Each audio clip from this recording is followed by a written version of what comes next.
All right, guys, I'm going to go ahead and get started here. So who was at my talk earlier today? Okay, this talk is going to be just as fast-paced as that talk, so hold on. So this talk is Physics Games Go Indie. So who here has seen funmotion.com? It's a blog about physics games. Okay, well this talk is basically all the material on there sort of condensed into talk form. So it's going to cover a brief introduction on who I am. I'll keep that with like 2 or 3 minutes. When I say physics games, what do I mean by that? Sort of a definition. Why it matters to you, the indie developer or developers at large, and then some tips and tricks on if you have a physics game in the works or if you want to make one, how best to approach that. And then some sort of technical stuff for the programmers in the room, and then a little rant on what I think is sort of interesting about the future of physics-based games. So I'm Matthew Wegner. I co-founded Flashbang Studios about 3.5, almost 4 years ago, and we've made some casual games in the last 3 years and some indie games too. And in my spare time, I also enjoy off-road mountain unicycling. It's sort of the ultimate physics game. So here's just some games that I've worked on over the years that have been physics games. This is our first one, Amiiball. It was just sort of a basic volleyball game, but the thing is, there was no real rules about jumping over the net. This was an experiment that I kind of redid one of Steve's little prototypes about. You're controlling this sort of slinky device one-to-one. So if you move the mouse up, the slinky extends. If you move it left and right, he'll sort of move around.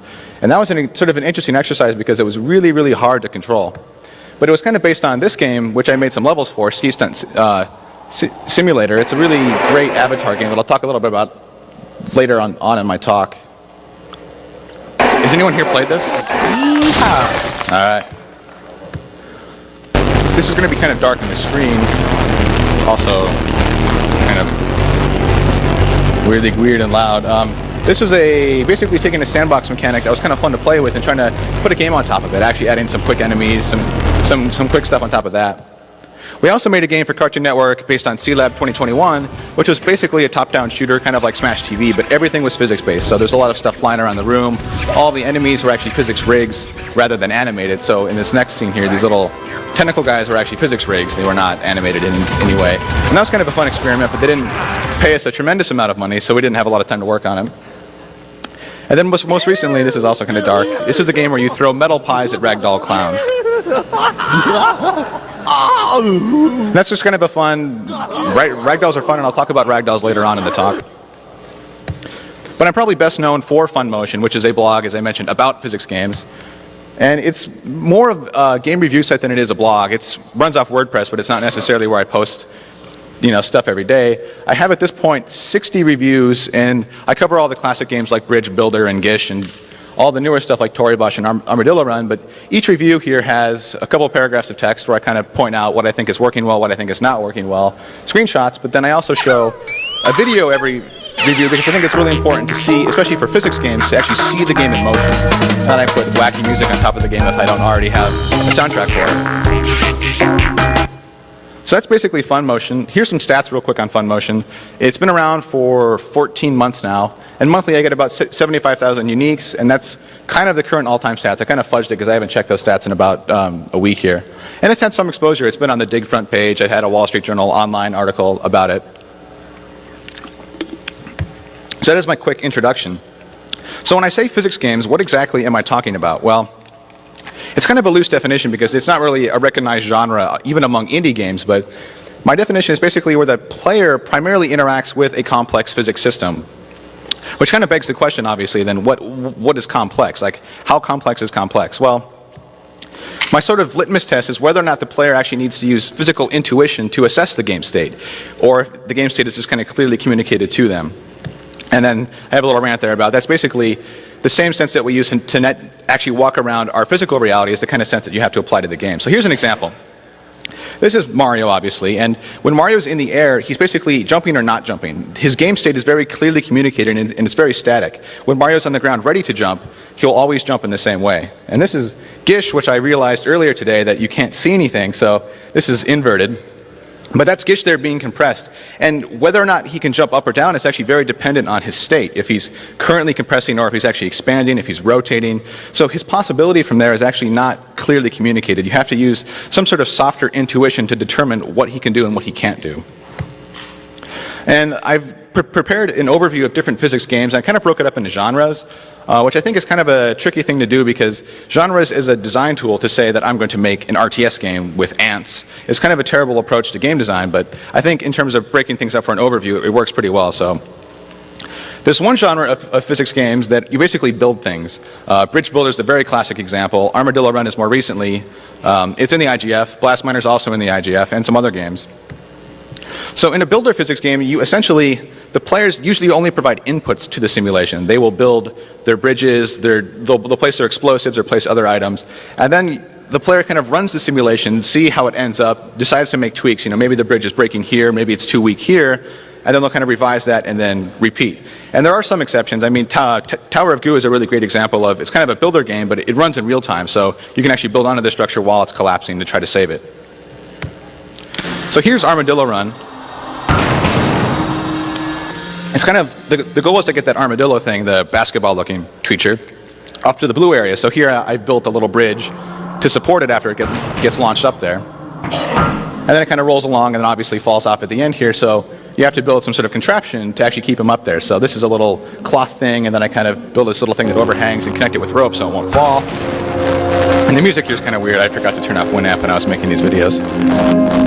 And that kind of sped up at some points. But that'll catch the ball and then you win. So here's another level where the ball will fall and break through both cloth unless you stop it somehow. So the obvious solution is to put a cloth at the bottom there that it'll break through but then slow down. But you can actually put a cloth up top and then kind of use it as drag. Actually, let me just kill the audio for this part.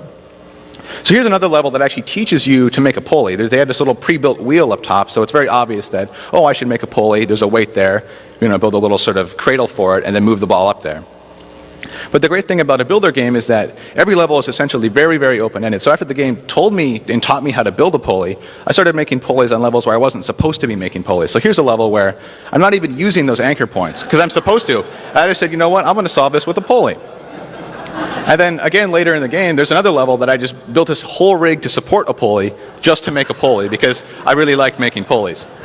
So that's the great thing about these builder games is there's no real defined solution. The designer might have an intent of they're supposed to solve it in this way, but as a player, you're completely open-ended. So ragdoll games are another very prominent genre. The dismount games are very popular, and they've been around. I think the first one was probably 99, 2000. It was really early on. And there's a bunch of Flash games out there too. You've probably seen like the Ragdoll Woman flying through a bunch of spheres. And these Flash widgets get a ton of traction. They show up on Dig, Front Page, Delicious, Popular. People really like playing with ragdolls.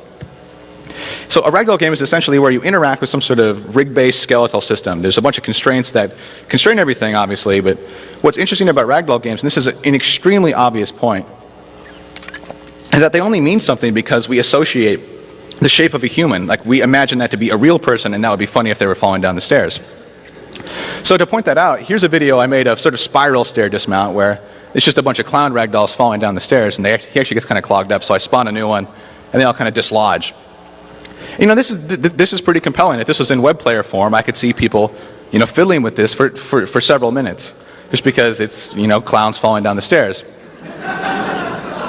And by contrast, here's an example of, I tried to make just a bunch of random cubes and capsules and spheres and things falling down the stairs. And it's not nearly as captivating. And it's a really obvious point that, well, of course it's going to be more interesting to see a human fall down the stairs than a bunch of spheres and boxes and things. But as you watch it, you'll actually try to anthropomorphize it very, very quickly. So you'll actually try to say, well, that must be his arm, and his arm is bending. Or just internally, you'll try to assign the larger objects as a head and like the more appendage objects as legs. Just try to have that association with it. So the other genre that I really like to isolate is sort of an avatar physics-based game. This is stuff like Ski Stunt or Tori Bosch or Gish. And in an avatar game, you're controlling an avatar much like a platformer game or other genre games. But in a physics-based game, your control is very, very direct, sometimes even one-to-one. So if you move the mouse up, your character will move up. If you move your mouse left, the character goes left. So it actually takes skill even to move gracefully through the game. Like when you're playing Gish, a skilled player can actually move more quickly through the levels. It's not just holding down right to move right. A skilled player can actually move much more quickly. So, and again, the complexity of these games and these interfaces is only possible because you're dealing with something that you're familiar with, and because of that, you can apply your intuition to the game. So here's Ski Stunt Simulator. It's a game where, let me move the mouse. If you move the mouse up, the guy moves up. You move the mouse down, he moves down. Left and right, kind of rocking back and forth. But if you go up and then tuck, you can do a flip. Or you can just go straight up and down, or a back flip. And these are, when you first play the game, you just can't do this. You try to flip and you fall on your face. I'm about to fall on my face here, double flip. But in the actual levels of the game, you're told you need to do a flip here, a double flip here, or you need to clear the crates without touching them. But what's interesting is you actually can, the skill ceiling here is incredibly high. Like, I actually did not do a bunch of takes to make this video. I basically did this first shot because I've probably played this dozens and dozens of hours, and by dozens I mean thousands. So it's a really fun game because it's really hard to learn, but as I said, the skill ceiling, kind of like an armadillo run where there's this possibility space that's just gigantic. You can do tons of stuff in this game. And it's a really obscure game. It's been out for years and years. And then there's some other physics games that tend to defy my attempts to put them into a genre. And of course, you always have the games that are basically based on real-world stuff like, driving a car, flying around, or pinball games are obviously based on physics. Anything real-world obviously must be physical in its nature. So you can also do other uses for physics-based games. I think a good example is taking a game like Breakout or Pong and just making it highly physical, where all of a sudden it's not this really simplified model of the paddle goes left and right and things bounce off in perfect angles, but there's an actual complex and really robust stuff underneath there. And you can also do stuff that's not rigid body based. It's not a bunch of rigid bodies bouncing around dynamically, stuff with magnetism or fluid dynamics. So here's BreakQuest. It's a BreakQuest, like a Breakout game, but it's just incredibly physical, and there's audio here that is really distorted.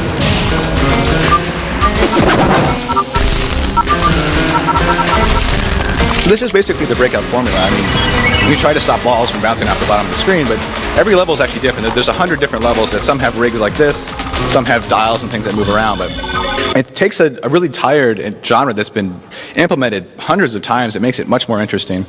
And here's Icor, which is a game based on fluid dynamics. So if your color of fluid touches the enemy, then they're destroyed, and if their sort of color touches you. When you first play this game, you're actually following your avatar, and it's kind of like an avatar game. But if you play this game, maybe in an altered mental state, you actually start to follow the fluid as a whole. That becomes what you're following, and not just your actual avatar. So the things that I don't include when I talk about games, especially if I'm going to choose whether or not to cover a game on FunMotion, if the physics are basically used only for visual effects and the player is not necessarily interacting with them, especially as their primary mode of interaction, I won't really cover it. Or if it's just too simplistic. I mean, basically the litmus test there, as I mentioned, was that if the player needs to apply intuition to determine things, or if the game states are just sort of cut and dry, like you're either jumping or not jumping, and there's no gray area in between. And I just wanted to screw with. So there's another physics game for you. Debate whether or not it's a Photoshop job. So that's what physics games are. But sort of the question here is then, why should I care? Why should I as a developer even care about this sort of particular weird niche of games? Well, I think one really practical benefit is that you can get much faster production if you have a physics-based game. And obviously the first step here is that if you're making a physics game, there are tons of engines that are available to use. But even then, content creation itself can become vastly simplified. So, as an example, this Armadillo Run level, who here has played the game? If you haven't, go to the IGF, check it out. But this level is vastly different from this level in terms of difficulty, in terms of strategy. And the only difference is that one anchor point is gone. But the problem with that kind of simplified content creation is all of a sudden it's easy to churn out levels, but it's really hard to play them, to even verify that you can beat the level, or to assign difficulty, like how hard is this level even to do. And the other benefit of faster production is I found that most of the users that play physics games usually play it for the physical aspects. You can get away with much weaker art production, audio production, or even almost no art and audio production, and the game will still sell very well. And as another example, here are two ski stunt levels where you can crank these out in, like a 45 seconds, 60 seconds, but they're both going to play vastly different. They're vastly different strategies. And I think a very practical reason to make games that are physics-based is that the marketplace is extremely unsaturated. Perhaps it won't be after this talk, but there are very few commercial games that actually charge like a premium $20 download, but there are tons and tons of players. And I've actually found out that there are players like myself who seek out games for their physics. They're not looking for a fun download game or a fun Windows game. They're actually looking for a very physics-based game. And despite this, many physics games actually appeal to a much broader audience. If you make a physics game, you're not making it for just the physics users. You're making it perhaps a ton of people like Gish, a ton of people like Bridge Builder. And there are more and more people today that are finding physics games and finding that they like them and like to seek them out. And I think another practical benefit is fun in a physics game is almost more automatic. I mean, if you have a ragdoll and you have some stairs, you have some fun. And I think that just kind of derives from how we have fun with physics in real life. I mean, balls and frisbees and things are fun. It's fun to kick down someone's sandcastle or Lego structure or whatever it is. I mean, that's why Jenga is fun. And you can always distill these complicated sports. Like, it's really hard to become a good skier and to have that physical enjoyment out of skiing or dismounting stairs. It's a very dangerous sport. But if you have a game, you can kind of distill what's fun about it. And even the stuff that's not fun in skiing, like totally eating shit, is completely fun in ski stunt. It's fun to fail. And this is another extremely obvious point, but I think it's worth mentioning just because it is so obvious that people don't necessarily think about it at the conscious level. But in physics, there's a ton of automatic knowledge. And I mean, it's stuff like gravity pulls things downwards. Two objects cannot intersect. Things bounce. You know, if you get hit in the head, it hurts more than getting hit in the toe. But I mean, compare this to if you were making a 4X space sim game where you had to communicate to the player which race was better than which other race, what pros and cons there were to the different ship sizes or different weapons, and the whole economic simulation. Where in a physics game, if you have stuff like that, I mean, people are going to know which way gravity works and how things work when they bounce. So you should try to consciously incorporate as much automatic knowledge as you can. I mean, I think it's interesting that Gish actually has a face. And if that face is, it was actually not in the first beta version of it, but it actually added a lot to how you associated with that character, especially when he cringed when he was hurt. And, you know, Toribosh has humanoids. It's not a bunch of giant squids fighting, because then it wouldn't make as much sense if it wasn't humanoids. And that's a really obvious point, but I think it's worth mentioning. And here's the Toribosh example. I mean, all of these poses have some sort of automatic reaction, especially this one right there. But if it was a bunch of giant squids, you wouldn't have that immediate reaction. You wouldn't know that, oh, this squid is totally kicking that squid's ass, or, oh man, what a painful scenario. But all this information is automatic. The game does not need to teach you that getting punched in the nuts hurts. I mean, it's automatic. And finally, I hate to use the word again after Steve's panel yesterday, but I think there are plenty of untapped ideas, especially because most games do focus on dynamics, how objects move and objects in motion. But I mean, you could talk about physics in a larger sense, like fluid dynamics, thermodynamics. I mean, how would you make a game based on quantum dynamics? Is it even possible? And I think because physics games, by their necessity, they focus on how the player interacts at a second-to-second level. You're not really tuning like the economic simulation. You're tuning how it feels to play the game, and I think there's actually a lot of innovation possible in just how a game feels. So just to recap, I mean, faster production, there's a market out there that is not saturated yet, and probably won't be. Fun is more automatic, and there's a lot of innovative problem domains. Let me have a drink of water. I think this says that cupcakes are more delicious than mice. So let's say that you want to make a physics game. So who here has either made a physics game or has one in development or would really like to? All right, sweet. Well, this is basically for you guys, and everyone else can kind of, you know, waste some time. But I think the first step is if you want to make physics games, you should actually get in touch with these developers. I mean, they're all indie people, which means that there's not this corporate barrier. If you email them, you're going to get them on the other end. You're not going to get, you know, like a PR rep or some sort of corporate HR manager trying to block your communication. And they're all really open. They actually like to be, asked things and love to talk about things. And I actually launched forums on Funmotion, which I will now. There's going to be a private physics game developer area in there. So if you want to get in on that, talk to me after. So the first step is kind of to figure out what kind of physics game do you want to make if you don't have an idea already. And I think one angle is just to look at toys. I mean, toys are inherently, a lot of them are things that are fun physically, just fun to throw around or fun to have, just to interact with. So I mean, watch toddlers play if you have friends and have kids. Or I mean, especially watch animals play. And if you have a cat, you need to get them the bird cat toy. The cat on the left here is just kind of nonchalantly pawing at it, but the cat on the right is really what cats do with this thing. They hate it. But I mean, watch animals play. It's really interesting. Even like with my girlfriend's cat, one cat likes to kind of get on her hind legs and paw it, and one cat just loves jumping as high as she can. So even within cats, there's different sort of styles of play, almost like Armadillo Run or Toribosh or games that allow different styles of play. I don't know why this slide is dark. I couldn't figure it out. But this is all the games that are on Funmotion right now. So, I mean, play existing games, not to clone them necessarily, but just to get an idea of how they're solving interface problems, how they're doing their simulations, and all these different problems, especially if you have a particular genre in mind. So after you kind of figured out what you want to do, the next step is to create the actual core mechanic. And I would say, try to sandbox it as quickly as possible. So if you want to have like that game where you're a tank, just create the tank in kind of a blank environment that has a bunch of stuff to interact with. And I think a really good tip here is just to work as quickly as possible, because the goal is you have an idea in your mind of the feel of driving this tank around. Maybe it's really sluggish, maybe it's really heavy, and you want to tweak the numbers to get that feel as quickly as possible. But the problem is, as you're adapting, so the goal is to get the game to adapt to your vision of it as quickly as possible. But the problem is, as you're playing the game, you're adapting to it. So you basically want to adapt the game to your vision faster than you adapt to the game. Because as soon as you adapted to the game, you have no sense of if it feels right, or if it's too sluggish, or if it's too fast, or if it's too quirky. So I've actually found that it's easier just to ditch a prototype and do a new one than it is to try to fix all the numbers. You know, like if it just doesn't feel right, if it feels too sluggish or too springy or something. So here's a sandbox mechanic.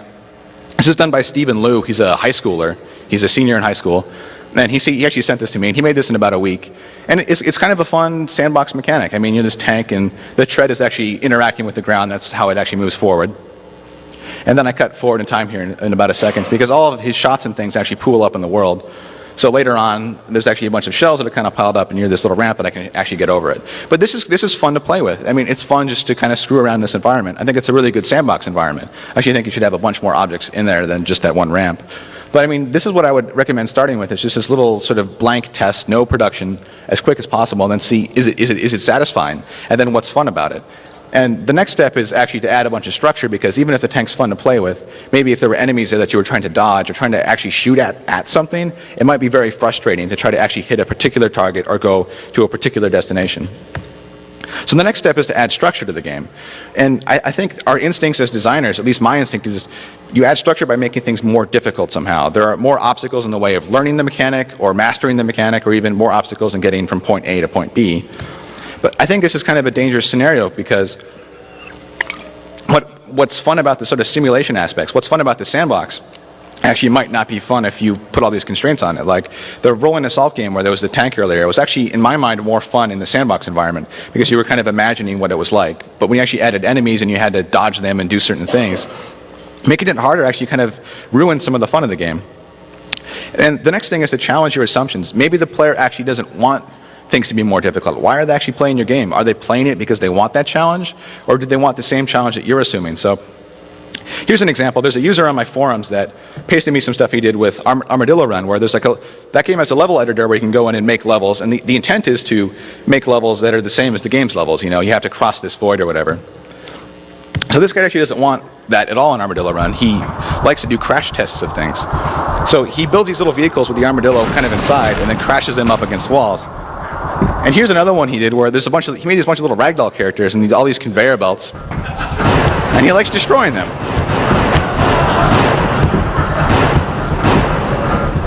So I mean, this is not at all kind of what the author intended. Peter's here somewhere in the audience. He could tell you if that's what he wanted the game to become. And the other interesting thing is that perpetual motion is actually a bug in the game. If you kind of overlap two joints, they kind of have a persistent motion in one direction or another.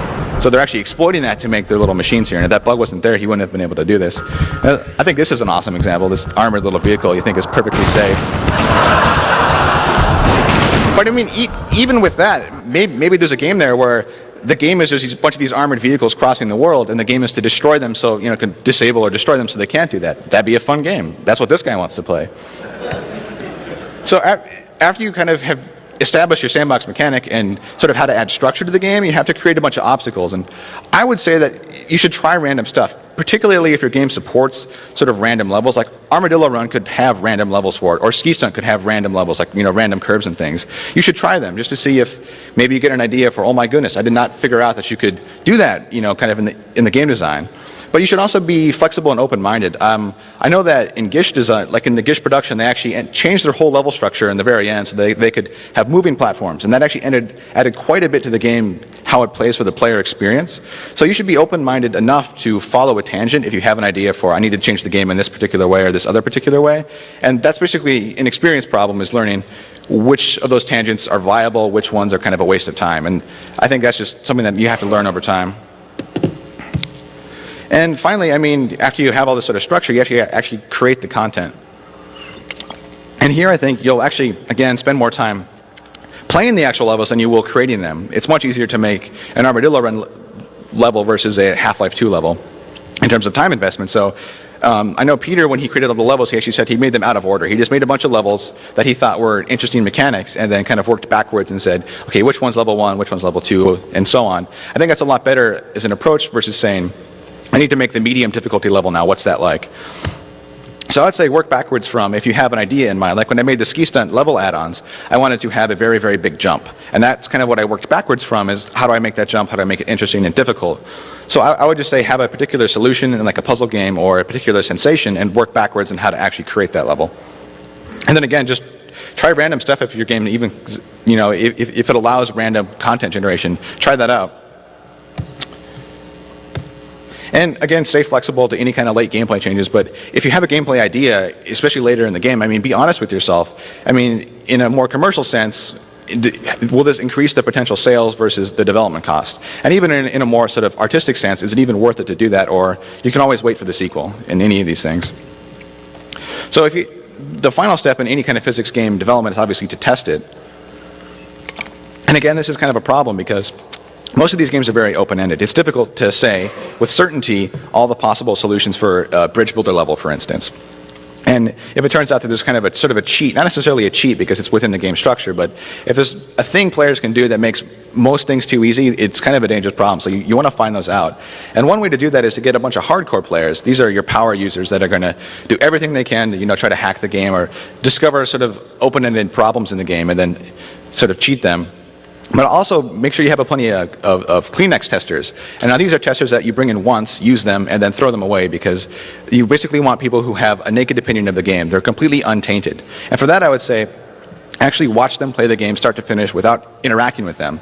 Just don't try to tell them how the game works, and especially don't argue with their opinion. If you bring in 3 people off the street who's never seen your game, and they all don't get how to do a flip in the game, it's not a problem with them, it's a problem with either the player teaching you how to do a flip or it's just too hard to do a flip. And finally, be careful with any kind of small changes. For instance, in Armadillo Run, if Peter were to change the break tension of any of those materials, it would probably ruin all of his designs for those levels. So be careful with even small changes that seem benign might create larger problems. But overall, I think testing a physics game is not too different from testing any other game. There's a statue for you. I don't know how dark it is. The man is destroying those babies. And he's naked, but I don't know how we can see that. So from a technical point of view, if you actually want to implement these games, my primary advice would be don't reinvent the wheel. Don't decide to code your own physics system, particularly if it's a 3D rigid body physics system, because there are plenty of engines out there for you. And you probably don't have to reinvent the wheel. I mean, there are some cases, but overall I would say try to start, even that the tank demo was actually done with Tokamak, which is a 3D physics engine. He just kind of worked it into pinning down to a 2D plane. So I mean, you don't need to create your own stuff. Here are some engines that are available.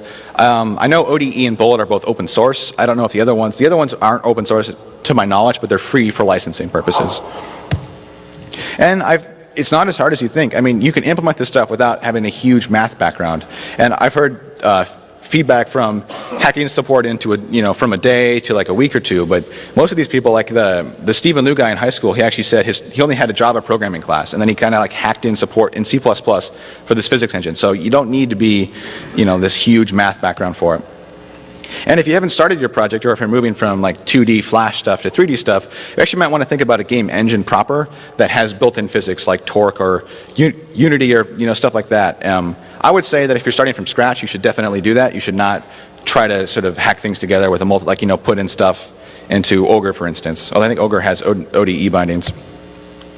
So the other option is roll your own, especially if you're a programmer that really enjoys puzzles and learning how to do things. You actually might have a compelling reason to. I just want to fiddle with physics, but really you're going to have the trade-off of you can either choose to make a game or make an engine, and you should really probably choose to make a game. I think that would be more satisfying artistically as well as commercially. But if you're going to roll your own engine, you want to determine if your game needs to be deterministic. And by that I mean every time you hit play on an Armadillo Run level, the level will play the exact same way for you or for somebody else or for anybody else in the world.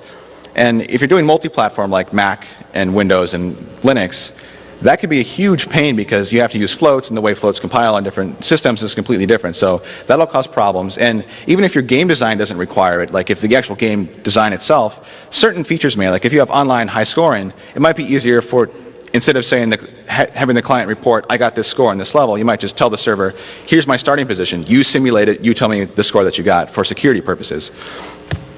And here's some resources. I'll have more on the FunMotion links page, but the Jacobson Advanced Character Physics paper was based on his Hitman work, and that's kind of the go-to paper for any kind of simple Verlet system. Chris Hecker's page is great, and the bullet forums are really, really active, and it's really, really hardcore, like, integrator discussion that's just completely above my head. And finally, as a technical person, you should work with your designer, even if you're the designer, and probably, especially if you're the designer. I think there's a problem when you're doing the implementation yourself and trying to come up with game design ideas where it's very easy to short-circuit your thinking to, oh, how am I going to implement that? And I think it can constrain your game design ideas where it's probably much better to, for a while at least, ignore the thoughts of how am I going to implement this and worry about, well, imagine if I had just a team of people that could do this for me. You know, what kind of designs would I want? You know, maybe it's really crazy fluid dynamics and you don't really know how to implement that yet, but in terms of designing games, you should try to think about it from a design perspective first, and then secondarily, an implementation perspective. And this is kind of an extreme programming mentality, but I would recommend not implementing features just to have them there. I would say implement features as the designs sort of require it. I think that's a much better approach, technically speaking. So here's a rant or two about the future of physics and kind of what I think is interesting about physics games. So there's some engines now that are trying to approach physics from a more unified approach. They're trying to simulate things, usually with an atom structure where there's a bunch of sort of atoms that are connected via springs, and these larger objects are created with these smaller objects. So what's interesting here is that there's no intrinsic value to anything. Something is a truck not because you've coded it to behave like a truck, but because you've designed it so that it will actually sort of emerge, its behavior will emerge as a truck. I mean, just as this sort of lectern here is not, it's not actually a lectern, it's just a bunch of atoms. Its lecturnness is kind of assigned by us. I think these engines are trying to approach things in the same light. And players really love this. I mean, players love interacting with a system that is so unified that they can kind of screw with things on their own. And Dan here did Cortex Command. I don't know how many players have seen, you guys have seen this, but it's a 2D physics game where every pixel potentially can be knocked free and bounce around. And of course, he still has actors that are kind of treated differently in the code base. But as an end result, this is after playing the computer for a while, you have all these tunnels that you've kind of built. So every game plays out differently because it depends where the combat takes place, it depends what happens, depends where, you know, the ships crash and things. Toblo is another example of where the design is trying to go in the unified direction where every block in the world is free in physics, so you actually can pick up the wall, smash through the wall, and that changes things from a design perspective quite significantly, and players then have the freedom to do whatever they want in the game world, and you can create all kinds of tactics based on this. And in a sort of smaller scope, a lot of engines now are doing material modeling where they're modeling materials based on, you know, an array of small things. So the problem with all this sort of unified physics stuff is that right now, computationally, if you had 100 million sort of atoms that were springs, you can't do that in real time yet, but I mean, with quad core and 16 core and 64 core stuff coming up and the more general GPU programming, that will definitely clear the way to have the horsepower to make this happen. So here's an example. I don't know how dark this will be, but this is a soft body engine where everything is simulated with just a bunch of atoms, basically, with springs, and you can kind of interact with things in this free-form way. I mean, the cow and the teddy bear and the zombie, they're all just the same components. There's no code differences between the two characters. You can, you know, kind of just tear things apart. So here's another example. And it's the same thing. I mean, and this is actually non-deformable. Here's another example where it's the zombies falling through all these spikes and they get torn up. But I mean, from a game design perspective, you can do a lot with, you know, maybe like a siege game where you had to protect things and, you know, everything was sort of volatile. So for further resources on physics games, I was going to put a bunch of stuff on the slides, and I figured it's kind of stupid to do that, and then you write down all the URLs and put them back out. So that page will be populated. I think right now it's still a coming soon link, but that page will be populated with links to physics engines, physics papers, different games and things like that. And then obviously FunMotion itself has all the reviews and all the games. And most of the games that I review are either completely freeware or shareware in some sense where you can download. So I've reviewed very few retail games that you actually have to buy outright. Almost all of them are free or trial versions that are actually available. And for GDC, I would recommend far and away the experimental gameplay workshop. I know there's actually going to be some physics stuff there, but that is the place to go to see really neat stuff that's physics-based. And there's some other sessions. Some of them are like next-gen-y. It's just like, physics on next-gen platforms. There's a bunch of Havoc-sponsored sessions, IGS-sponsored sessions, but I don't think they'll be too interesting from an indie standpoint, and particularly from a game designs based on physics standpoint. So I actually burned through that a lot faster than I thought I was going to. So you have 10 minutes for questions. Thank you.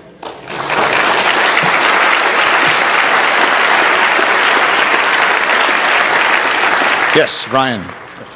So what percentage of the games that you've reviewed on FunMotion would you say are free, and which ones, and what percentage are commercial? And do you think that physics games lend themselves to being free because of the sandboxy kind of playing around nature? I would actually say probably 70% are completely free. And I think part of the problem is these people make this little test like that tank game, and they don't really know what to do with it. They don't know how to make a bunch of enemies for it. So I think a lot of them are kind of quirky games that have been examples. There are also some games like Ragdoll Masters that I think the price point is like $10 or $5. But I think it's basically a production problem, or maybe people made it as kind of an experiment, like I'm going to make this really, really quirky Ragdoll test, and they don't really know how to make it into an actual product. Does that answer your question? Yep, thanks. I've worked on some physics games like The Blob, which you actually reviewed, and I find that it's always very difficult to get the game to behave stably and to fix problems with that. And actually the problems with that are so large that I would not dare make a full game which really is intended to generate revenue based on physics, because these problems are often very difficult to debug. What is your standpoint on this?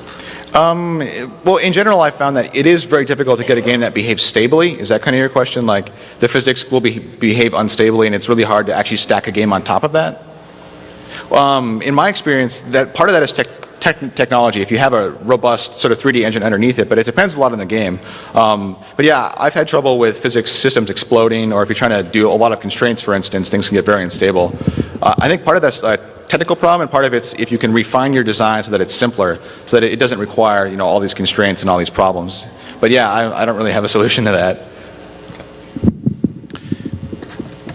Now the Mac has gone Intel, and considering that it's the same FPU, whether it's whatever OS you're running, is there still a problem with cross-OS weirdness?